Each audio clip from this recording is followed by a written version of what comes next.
Aujourd'hui, on se retrouve pour la présentation de cette BMW série 3 316D et ça en fait c'est le pack business, c'est vraiment la série 3 la moins chère possible, c'est de l'entrée de gamme mais en attendant ça roule très bien et ça vaut pas si cher d'occasion. Pour cette vidéo en un premier temps je voulais donc vous présenter l'extérieur du véhicule, on va faire un petit tour, ensuite je vous présenterai l'intérieur et ensuite on va aller rouler, bon on va faire un petit essai routier, hein.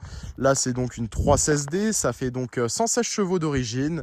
Après l'avantage de celle-là vu que c'est une 2016, c'est qu'on a encore un 2 litres diesel en dessous, donc c'est plus ou moins le même moteur que la 320D et ça vous permet du coup en faisant un stage 1 d'avoir environ 180 à 200 chevaux, ce qui est vraiment pas mal pour une voiture d'origine qui a 116 chevaux. En plus c'est assez fiable, ça consomme que dalle. Donc vraiment cette voiture pour partir en vacances c'est une très bonne alternative, en plus ça vaut pas si cher que ça. Là je vais vous faire le tour, c'est une série 3, hein, vous en avez vu partout, il n'y a pas de grande surprise au niveau du design. Là on voit quand même que c'est la phase 2 des F30, parce que là vous avez les nouveaux phares, ces feux là qui sont entièrement à LED, avec les anciens il y avait encore la partie jaune là avec les clignotants, je trouvais ça moins beau. Après là esthétiquement c'est assez sympa et vraiment au niveau du prix ça vaut pas si cher. Pour vous dire, ça c'est la voiture à un pote à moi, on est allé la chercher, donc voilà quoi, esthétiquement ça a quand même de la gueule, hein. C'est beaucoup plus beau, enfin bon, je vais pas tailler, je vais pas lancer de balles perdues. Mais en tout cas, au niveau du design, personnellement, je suis assez fan. Après, je vois pas qui n'aime pas. Enfin, oui, il y a toujours des gens qui vont pas kiffer et tout ça. Mais bon, après, voilà, pour moi, une série 3, c'est une voiture vraiment passe-partout. Elle est assez stylée, même si, bon, là, on n'est pas du tout sur un paquet, mais elle n'est pas sportive ou elle n'a pas une config très énervée. Mais après, ces voitures-là aussi, ce qui est cool quand on achète ce type de véhicule, c'est en faisant des petites modifications, comme là avec les coques de rétro. On peut mettre les coques de rétro M. Bon, après, sur ce véhicule-là, je le ferai pas personnellement, tout simplement parce qu'elle n'a pas les feux LED. Si vous regardez, en fait c'est les feux halogènes, donc là on est vraiment sur un entrée de gamme. Après si vous en trouvez une comme ça avec une belle config en blanc ou en noir avec des feux LED à l'avant, clairement il y a un potentiel de malade. Vous changez le pare-choc avant, là la calandre, faut mettre la calandre en full black parce que là elle est chromée. Comme je vous ai dit, les petits rétro M, un petit rajout de béquet là, une petite lame que vous mettez sur la malle arrière, là juste là en fait.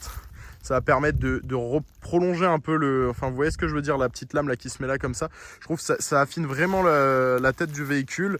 Après peut-être une petite paire de jantes et là vous avez un truc qui a vraiment une config super sympa. Sinon clairement, hein, quand vous voyez ce type de véhicule, vous comprenez totalement que c'est une voiture pour l'autoroute. En tout cas avec la motorisation là, en 2 litres diesel, c'est tellement polyvalent comme voiture. Pour vous dire, un plein, c'est, il me semble, si je dis pas de conneries, 56 litres. Et avec ça, vous pouvez faire, bon, au minimum, en roulant tranquille sur autoroute, vous faites 1000 km. Et honnêtement, il y a vraiment moyen d'approcher les 1200 km en roulant en mode éco-pro et si on tape pas dedans. Parlons budget, donc ce véhicule-là, comme je vous ai dit, c'est un ami à moi. Et je suis allé avec lui, donc on est monté à Lille, c'est pour ça que le véhicule est plaqué 59. L'a chercher, donc ouais, elle a tout, hein. Elle a les carnets d'entretien complet, en plus on l'a acheté, elle avait 1 an de garantie. Pour vous dire, ça vaut 13 000 euros. Clairement, on l'a payé 13 000, maintenant j'ai vu que les cotes ont un petit peu remonté, mais pour 15 000 euros maximum, je pense moins de 15 000 euros, vous pouvez vous en procurer une, sachant que le véhicule est de 2016. L'avantage aussi d'une 2016, contrairement à une 2018 par exemple, c'est qu'il n'y a pas d'AD Blue, et aussi les 2018, il y a le 1,5 litre, alors que là vous avez le 2 litres, comme je vous ai dit avant. Pour les reprogrammations, ça peut être plutôt sympa. Sinon, c'est un véhicule qui est vraiment très fiable. Enfin, moi, en tout cas, de mon expérience personnelle, j'ai jamais eu de stress avec les moteurs là. Donc, clairement, si vous réfléchissez pour acheter, vous pensez acheter ce type de véhicule, foncez, vous ne serez pas déçus. Donc, pour en revenir, comme je vous ai dit, hein, celle-là, elle a coûté 13 000 euros. Et pour un véhicule à ce prix-là, en soi, une 2016, elle avait, il me semble, si je dis pas de conneries, 95 000 ou 96 000 km, ce qui est vraiment rien du tout pour un 2 litres diesel.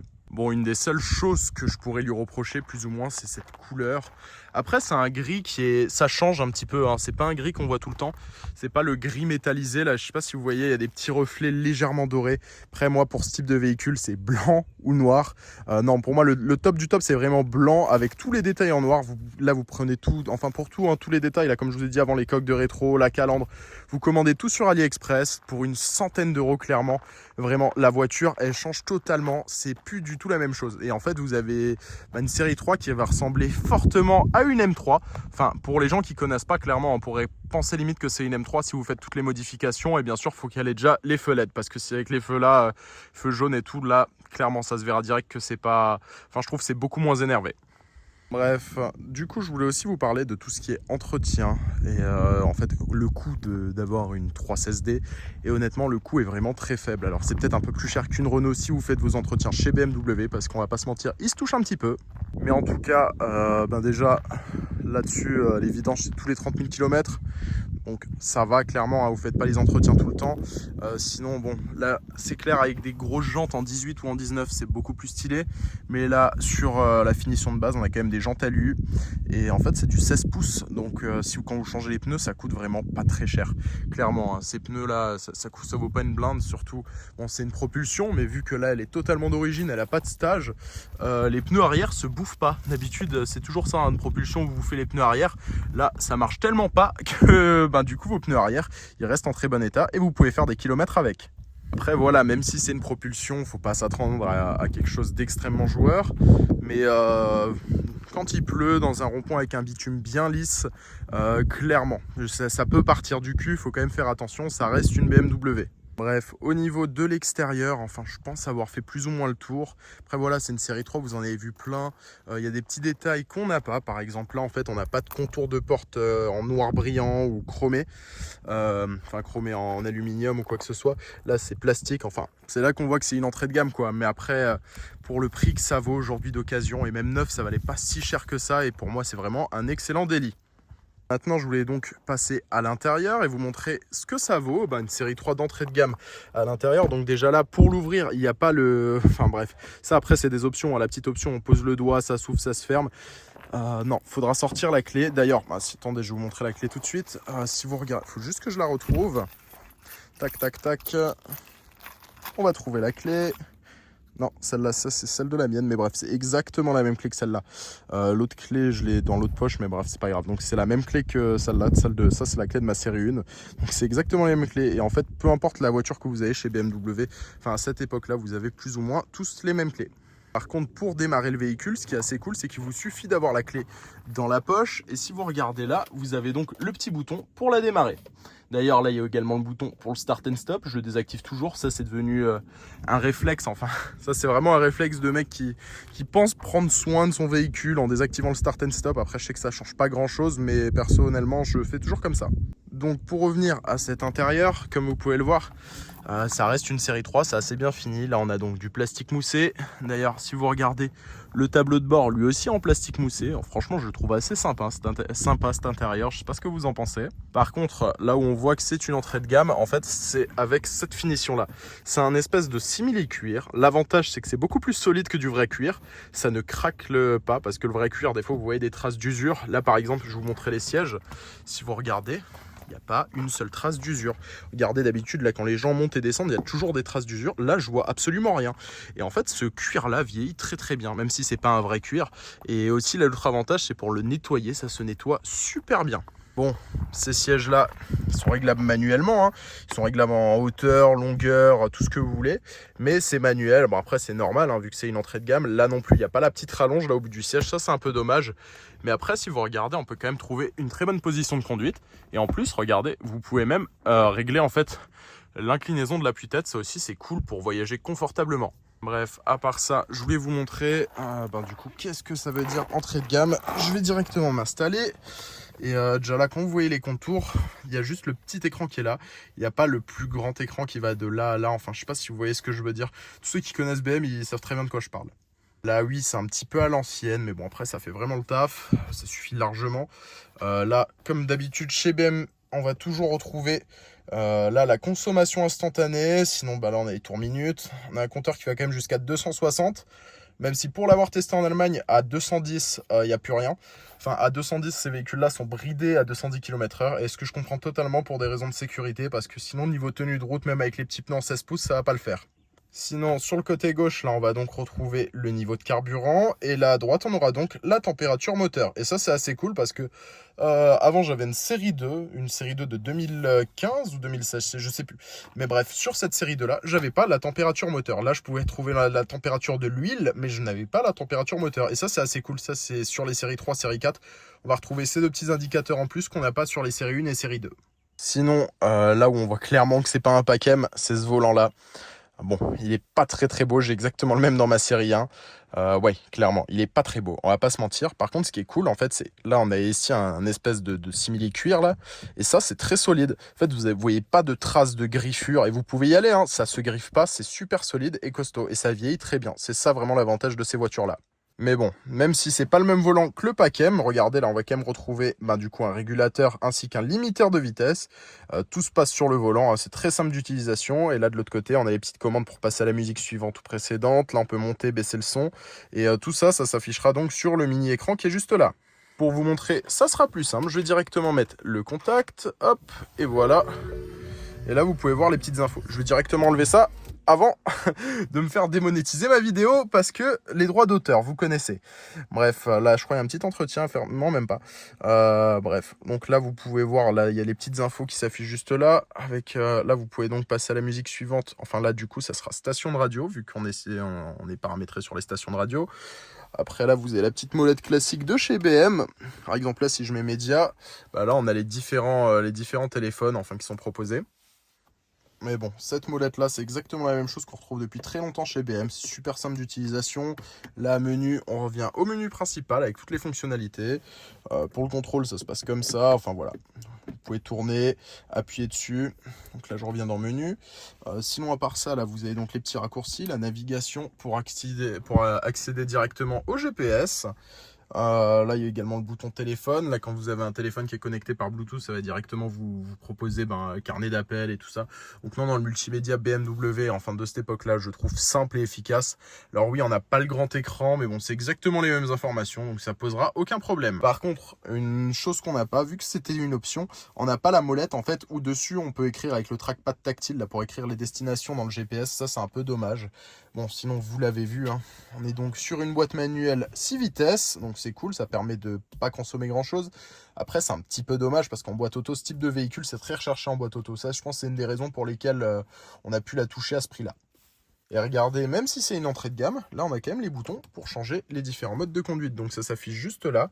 Vous avez confort. Bref, Eco Pro, du coup, ouais, voilà, Eco Pro qui est le mode Eco.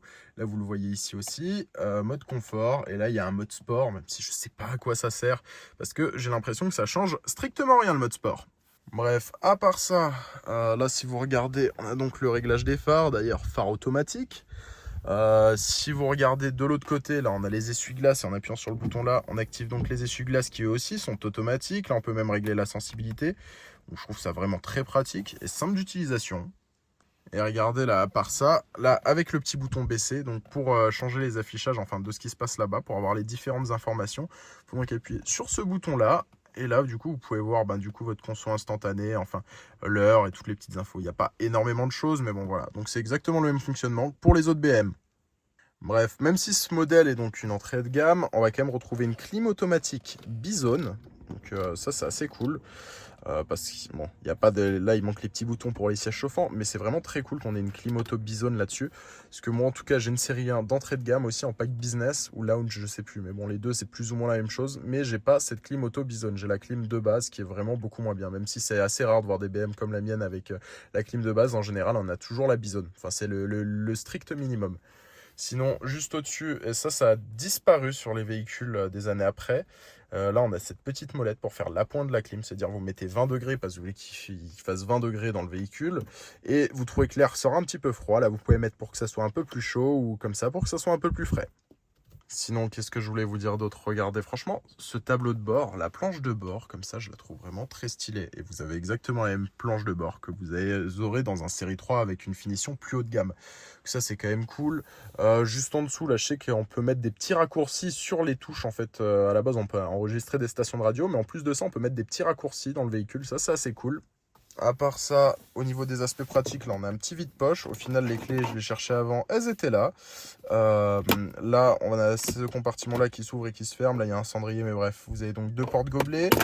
À part ça, si vous regardez juste là, on a donc un accoudoir. En plus, regardez, vous pouvez le régler en longueur. Et sous l'accoudoir, là, on a donc un petit espace de rangement avec une prise aux pour le son. Après, vous avez le Bluetooth, donc aucun intérêt. Et là, vous avez une petite prise de chargement USB.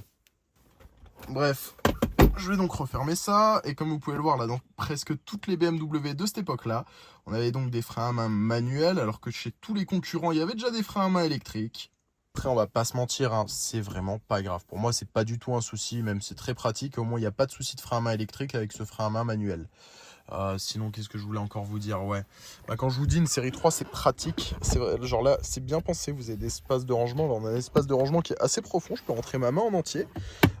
Sinon, bah là, il y a des petits espaces de rangement là aussi sur le côté. D'ailleurs, juste là, c'est vraiment fait pour poser une bouteille. Ça, c'est cool pour mettre une grande bouteille et les petites canettes au milieu pour faire de la route. Hein. Ces véhicules-là, c'est vraiment fait pour faire de la route. Et pour faire de la route, en général, bah, on part pas qu'à deux. Hein. On peut prendre aussi des gens à l'arrière. Maintenant, je vais directement accéder à l'arrière pour vous montrer ça. Mais avant, je voulais juste finir à l'avant par vous montrer les inconvénients du pack business.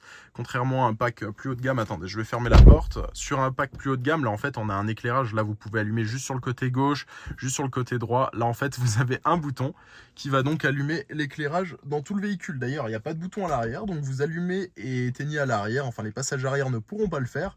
Mais vous faites ça directement depuis l'avant. Donc là, c'est ici que ça se passe. Bon, sinon, il y a le bouton SOS. Après, voilà, il manque des petites options, mais c'est normal. Hein. Là, on est vraiment sur une entrée de gamme. Mais en tout cas, à ce prix-là, je pense que ça va être compliqué de trouver un meilleur véhicule pour 13 000 €. Je parle pour un véhicule en diesel, en tout cas, qui consomme rien pour faire de la route. Ce type de véhicule, parce que c'est sûr, pour 13 000 €, vous pouvez me trouver une sportive. Vous allez me dire, oui, c'est plus sympa. Alors oui, à conduire, ça sera beaucoup plus sympa. Mais dans les aspects pratiques, fiabilité et tout ça, je ne suis pas sûr. Bref, les amis, maintenant, on va directement passer à l'arrière. Donc, ben voilà, hein. Là, on a quand même 3 places, même si, bon, à 3, on sera un petit peu serré sur la banquette, on va pas se mentir, mais à 2, ça sera vraiment parfait. Comme vous pouvez le voir, là, le siège, hein, je fais 1m80, il est bien réglé. Et pourtant, si vous regardez à l'arrière, il y a de l'espace. Franchement, là, je suis pas à plaindre, je suis vraiment bien installé. En plus, voilà, pour voyager, petit accoudoir, là aussi simili-cuir, avec les petites poignées chromées, assez sympa. Bon, là où on voit que c'est une BM, c'est que même à l'arrière, on a du plastique moussé, parce qu'il y a beaucoup de véhicules chez Renault, par exemple, et bon, c'est encore une balle perdue, mais il y a d'autres marques où c'est aussi le cas, où on a du plastique moussé à l'avant, mais à l'arrière, le plastique, il est dur, alors que là, voilà, c'est quand même bien fini, c'est là qu'on voit que c'est du BM. Sinon, devant, là, petit filet de rangement, pratique, avec les coques là qui sont bien en plastique, donc même si vous faites des traces de pied ou une connerie comme ça, c'est pas grave, je préfère ça que plutôt que que l'arrière du siège soit également en cuir et d'abîmer ça. À côté, là, on va également retrouver les petites bouches d'aération. Bon, on n'a pas une clim trizone, hein, on a déjà une bizone, c'est déjà bien. Mais au moins, on peut faire l'appoint de la clim même à l'arrière. Donc ça, c'est cool, en plus de régler le flux d'air. Juste en dessous, là, on a un petit allume-cigare, enfin une prise allume-cigare pour recharger son téléphone. Par contre, vu que c'est une propulsion, bah là, il y a le tunnel de transmission qui prendra un petit peu de place. C'est pour ça que je vous ai dit, à l'arrière, à 2, c'est génial. À 3, c'est vraiment serré. Et regardez, entre les deux sièges, là, pour les passagers arrière, là, on a donc un accoudoir, lui aussi en simili-cuir, comme tout le reste. Et là, au milieu, bon, ça galère à s'ouvrir, mais c'est pas grave. Là, on a également des porte-gobelets. Et avec tout ça, je vous assure, votre gobelet ou votre canette sera bien maintenu. D'ailleurs, si vous regardez juste là, on a cette petite poignée. Hop, trappe à ski. Donc ça permet de charger des choses, enfin, dire là vous pouvez vraiment régler, rabattre chaque siège séparément, ça c'est assez cool. Enfin, les aspects pratiques de la série 3, voilà, je vous ai dit avant, hein, c'est vraiment ultra pratique comme voiture. Et aussi pour finir à l'arrière, on a ces appuis-têtes, regardez, hop, là comme ça, vous avez la visibilité à l'arrière, et quand vous prenez du monde, il y a juste à le relever comme ça, et ça sera plus confortable. Enfin ça c'est vraiment pour de la route, hein. Si vous prenez quelqu'un pour 5 minutes, il laissera son appui-tête comme ça, il aura quand même un appui-tête, et ça fera le taf. Au niveau de l'intérieur, je pense plus ou moins vous avoir fait le tour. Et maintenant, je voulais donc passer au coffre. Entre temps, je vais quand même vous laisser admirer ce magnifique paysage. La campagne, hein, génial la campagne. Ouais. Et maintenant, on va passer au coffre. Donc voilà. Qu'est-ce que je voulais dire? Regardez, c'est vraiment super profond. Là, comme je vous ai dit avant, pour voyager à 4 personnes, là vous rentrez les 4 valises sans problème. Bon après c'est pas un break ou même une citadine, enfin une compacte. Par exemple dans une série 1, ce sera beaucoup plus pratique pour charger des choses encombrantes. Ça c'est vraiment fait pour charger des valises. Bon sinon après pour le même prix, je pense que c'est possible de trouver une série 3 comme ça, une 316D en break. Ce sera peut-être plus pratique pour certaines personnes, mais bon après voilà, là pour l'usage qu'on en a, non je trouve vraiment c'est ultra pratique. Donc il y a de la place, c'est bien pensé, vraiment c'est bien pensé, vous avez des petites choses, par exemple je sais qu'en démontant ça, il y a moyen, Voilà, je démonte tout, super. Je sais que là-dedans, il y a je sais plus où c'est, j'avais vu un TikTok là-dessus, il y a une astuce. Il y a un ressort, il me semble. Et en fait, non, je crois qu'il faut carrément démonter le joint. En gros, il y a un ressort et vous pouvez choisir si votre coffre s'ouvre, en gros, à la vitesse à laquelle s'ouvre votre coffre. Et si je vous dis pas de conneries, on a aussi qu'on peut choisir. Oui, en gros, quand vous ouvrez avec la clé pour que le coffre s'ouvre, ou le coffre, en gros, quand vous appuyez sur le bouton pour ouvrir, juste que votre coffre se déverrouille, ou justement que votre coffre s'ouvre. Enfin, il y a plein de petites choses comme ça. C'est ça l'avantage quand même des voitures allemandes. C'est des voitures qui sont assez bien conçues et bien pensées. Et regardez, quand je vous dis que c'est bien foutu, par exemple là on a les petites poignées qui vont permettre, regardez, hop, et en gros là ça a débloqué le siège là, et comme ça vous pouvez en fait en poussant directement le rabattre. Et là de l'autre côté vous pouvez également rabattre l'autre siège. Donc ça aussi c'est des choses vraiment très pratiques de ce véhicule. Bon, je pense avoir fait le tour, enfin tout ce qui est intérieur, extérieur, aspect pratique. Maintenant on va aller faire un petit tour et je vais vous parler de la conduite. Là je remets juste, enfin voilà, hop. Ah c'est bon, ça tient, nickel. Bon, on va se retrouver derrière le volant et comme ça je pourrais vous donner mon ressenti, mon impression sur ce véhicule et vous parler, enfin voilà, on va finir la vidéo et la conclure comme ça. Voilà les gars, on se retrouve du coup, enfin les gars, les meufs, tout le monde, hein, vous êtes tous les bienvenus, n'hésitez pas, même que, enfin peu importe, on s'en fout, vous avez compris. Donc voilà, je me retrouve derrière le volant, on va directement mettre la ceinture et aller faire un petit tour. Qu'est-ce que je voulais vous dire par rapport à ce véhicule? Bon, déjà, comme je vous ai dit plein de fois en fait, la consommation. Si vous achetez une 316D, clairement c'est pour la conso. Enfin de 316 à 320 c'est vraiment pour la conso. Après 330, tout ce qui est 330D et tout ça, ben, j'ai déjà eu un 430D aussi. Niveau de la conso, c'est vraiment très raisonnable aussi. C'est 7 litres au 100 à peu près. Alors que là on est plutôt sur un peu, enfin tout ce qui est jusqu'à 320D on va dire, on peut rester sous la barre des 5 litres. Après 330D, vu qu'il y a 2 cylindres en plus, va tourner à 7 litres à peu près. Je pense qu'il y a même moyen de tourner en dessous. Mais voilà, bon, ça permet quand même d'avoir plus de couple et un truc qui marche mieux pour les gens qui ne sont pas satisfaits d'un 320D. Même si pour moi le 320D c'est vraiment le compromis parfait. Après la 316D, c'est t'as pas l'oseille pour acheter un 320D et ça fait le taf. Et bon voilà, ça consomme, la conso c'est la même. Je vais mettre la clim, il fait super chaud les gars, vraiment hein. Donc voilà. Là je vais partir, je vais sortir de cette campagne. En plus j'ai le soleil qui me tape, qui tape fort. Donc voilà. La boîte de vitesse, bah, comme sur ma 116D, hein, elle est dure, c'est une boîte de bonhomme. Ça, faut que j'arrête, après on va me dire eh, nana, le sexisme. Enfin bref, c'est vraiment une boîte de bonhomme. Elle est dure comme il faut. Ah, le passage de rapport il est dur. Par contre, à chaque fois en fait, cette voiture là, en tout cas moi dans ma manière de la conduire, à la place de la pédale, il m'aurait mis un bouton on-off, c'était la même chose. Parce qu'à chaque fois que j'accélère, je vais pas... Enfin, je veux dire, voilà, il y a 116 chevaux, mais je sais même pas si elle sort ces 116 chevaux. Oh, attention, les trous. Super, les routes de campagne. On sait même pas si elle sort les 116 chevaux. Je ne pense pas, clairement. Je pense qu'on doit être autour des 100 chevaux pour un truc comme ça qui fait une tonne 5 qui est aussi gros que ça. C'est un bateau. T'as clairement l'impression de rouler un bateau. Alors qu'un 320D, déjà, t'as l'impression que c'est beaucoup plus léger vu que le moteur marche mieux. Après, bon, d'où l'intérêt de faire des stages sur ce type de véhicule. Après, moi, je pousse personne à faire des stages. Hein. Vous savez très bien, quand vous faites un stage, vous prenez toujours un risque vis-à-vis de la fiabilité du véhicule, tout ça, même si apparemment, j'ai entendu comme quoi, c'est seulement 5% de la durée de vie du véhicule qui est impactée. Après, ça dépend totalement de chaque véhicule. Sur du BMW, moi, j'ai toujours fait des stages de conduite. Des stages de conduite, qu'est-ce que je raconte? Des stages 1, enfin tout ce qui est stage 1, en tout cas, je sais que ça encaisse très très bien.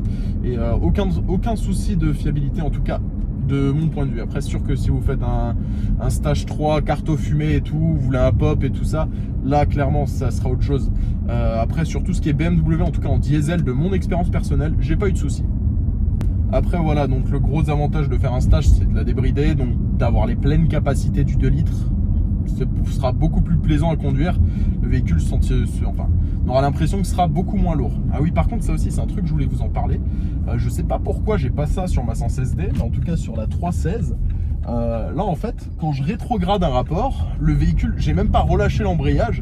Juste, par exemple, je suis en 3e, j'enclenche la 2, j'ai pas relâché l'embrayage, et ben le véhicule va directement se mettre au bon régime moteur. Donc en gros, je peux lâcher l'embrayage d'un coup comme un sac, ça ne fera rien. Et ça, c'est quand même assez, c'est plutôt pas mal, c'est assez bien. Après, la première fois que j'avais vu ça, c'était sur une classe C, j'avais une C180, aussi en 116 chevaux, qui était vraiment, bon, moteur Renault, quoi, hein. Je préfère quand même cette 316D. Je trouve que c'est même plus plaisant à conduire. Après, c'est toujours une question de finition. esthétiquement je préférais ma classe C parce que j'avais le pack AMG et tout ça, mais bon, là je préfère quand même celle-là à conduire, c'est assez plaisant. Dire là dans les courbes et tout, ça tient bien le pavé. Après c'est sûr que le châssis est pas du tout sportif, bon au moins c'est confortable, hein. Faut voir le point positif, c'est une voiture, heureusement qu'elle est confortable quoi, parce que c'est ce qu'on lui demande. Ce que je veux dire par là quand je vous dis c'est confortable, bon là sur des petites routes de campagne on a l'impression un peu que la voiture penche à gauche, penche à droite, les ralentisseurs c'est tout mou, mais au moins c'est pas tape-cul, faut voir le positif. Bref, là je vais essayer de vous faire une pointe, je viens de rétrograder la 4ème. Je pense qu'avec cette voiture il vous faut au moins 15 secondes pour faire un 0 à 100, c'est une dinguerie, non mais vraiment. Après là je vais vous faire un 0 à 80 pour vous montrer, parce qu'on va pas dépasser les 80 hein, bien sûr, on respecte la loi, les limitations de vitesse, et vous allez voir le temps qu'il lui faut, c'est incroyable. C'est pour ça qu'il va falloir faire un stage 1 sur ce véhicule, et ça va arriver très prochainement. De toute façon, quand le stage sera fait, je vous referai une petite vidéo pour vous montrer la différence, et vous verrez, c'est le jour et la nuit. Ce véhicule, ça va devenir une 320D tout simplement. Et l'avantage d'acheter une 316, c'est quand même beaucoup moins cher qu'une 320D. Une 320D avec un kilométrage pareil de la même année, ça vaut à peu près 20 000 balles. Alors que là, on est à 13 000 quoi. Donc clairement, il n'y a pas photo, c'est le jour et la nuit. Pourtant, c'est le même véhicule, hein, dans une 320D, il n'y a pas plus de place. Oui, c'est mieux fini, il y a peut-être plus d'options, et encore, ça dépend de quelle 320D vous allez trouver. Bref, petit ralentisseur. À 30 km/h les ralentisseurs. Bon après faut pas que ça. Il y en a certains, hein, je vous assure, vous les prenez pas à 30 hein. Mais là je veux dire ça passe nickel le ralentisseur à 30. Après à chaque fois je réaccélère pied au plancher, et pourtant la voiture elle n'a pas de pêche. Je vous assure, comparé à ma 116D en stage hein. En plus moi c'est comme c'est une 2018, j'ai le 1,5 litre diesel qui sort à 140 chevaux. En stage, hein, je parle bien. Hein. Parce que sinon, moi j'aurais préféré avoir ce moteur là, le 2 litres. Hein. Clairement, jusque là mon stage aurait été beaucoup plus bénéfique. Et ouais, non, c'est le jour et la nuit. Hein. Je veux dire, là, la voiture là, elle me semble tellement plus lourde, tellement moins. Pas maniable, je sais pas que. Enfin, ouais, c'est plus lourd, tout simplement. Là, on arrive à un stop. Je vais essayer de bien relancer le véhicule, juste jusqu'à 50 km/h pour vous le montrer. Voilà, donc je pars. Allez hop, à fond. 50. Vous avez vu le temps qu'il m'a fallu pour monter à 50? C'est vraiment trop, c'est vraiment trop. Mais le pire, c'est que ça met 40 ans à monter, mais ça continue à monter. Sur autoroute, vu qu'on a l'Allemagne juste à côté, je l'ai testé sur autoroute allemande, elle monte à 200, il n'y a pas de souci. Par contre, pour monter à 200, il faut compter minimum genre 2 minutes quoi. Un ralentisseur, ah, je vous ai dit ça, regardez, hop, ça passe nickel. Faites ça avec une belle 335i rabaissée, lame à l'avant, là elle est morte. Là clairement vous cassez la lame hein. Alors que ça non, même si bon on va pas mettre une lame là-dessus, mais je veux dire là au moins il n'y a pas de souci. Merde, je suis déjà remonté à 80, bon il n'y a personne derrière, je vais m'arrêter, je vais vous montrer le 0 à 80, combien de temps ça met, c'est vraiment un truc de fou. Là c'est bon, heureusement il n'y a personne. Vous êtes témoin, je suis à l'arrêt hein. Vous êtes prêts? 3, 2, 1.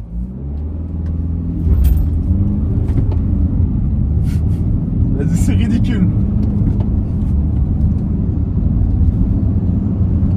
80, voilà, on y est. Donc bon, oui, il faut pas 15 secondes non plus, mais dire quand vous avez l'habitude de rouler des trucs qui ont un peu plus la pêche, et je vous parle même pas de voitures comme ça, hein, même des voitures beaucoup moins chères. Tout simplement, même un Clio en 90 chevaux, vous avez l'impression que c'est beaucoup plus dynamique et que ça a beaucoup plus de la pêche que ça. Après, vous l'achetez, comme je vous l'ai dit 15 fois, vous achetez pas ça pour les performances, vous achetez ça pour le confort. Et honnêtement, vous ne serez pas déçu. Pour moi, c'est un excellent rapport qualité-prix. Franchement, pour 13 000 €, je ne sais pas ce que vous pouvez trouver de mieux en termes de confort. Voiture pratique, surtout si vous avez des enfants. Enfin voilà, pour une voiture familiale, c'est vraiment une excellente caisse. En plus, là voilà, à chaque fois, là, il m'indique, vu que je suis en mode éco-pro, passe la 6. Donc à 80, il me dit de mettre la 6e. Et là, ça permet vraiment de rien consommer. En conso instantané, là, on est à moins de 4 litres. Bon, après, ça descend un petit peu maintenant. Donc là, j'ai relâché la pédale. Mais pour vous dire, là, sur... Attendez, hop. Ouais, je n'ai jamais commencé là-dessus. Ouais, voilà. Donc là, encore, dites-vous, depuis que je suis parti, hein, j'ai fait que du petit trajet. Je suis à 5 litres au 100. Et comme je vous ai dit, sur autoroute, ça descend dessous. Donc vraiment, c'est ultra polyvalent. Bref, donc j'espère vous avoir appris quelques petites choses au cas où si vous cherchez à acheter une 316D ou le même type de véhicule, quoi. En tout cas, voilà. Donc, vous avez mon avis. Moi, je veux dire, c'est une excellente voiture, un excellent rapport qualité-prix. J'espère que vous trouverez une bonne occasion au cas où vous en cherchez une. Et en tout cas, je voulais vous remercier pour tous ceux qui sont restés jusque-là. N'hésitez pas à vous abonner, ça fait très plaisir. Et puis sur ce, on se revoit très bientôt dans une prochaine vidéo. Allez, ciao, ciao les gars. Et tout le monde, hein, les meufs, bien sûr. Allez.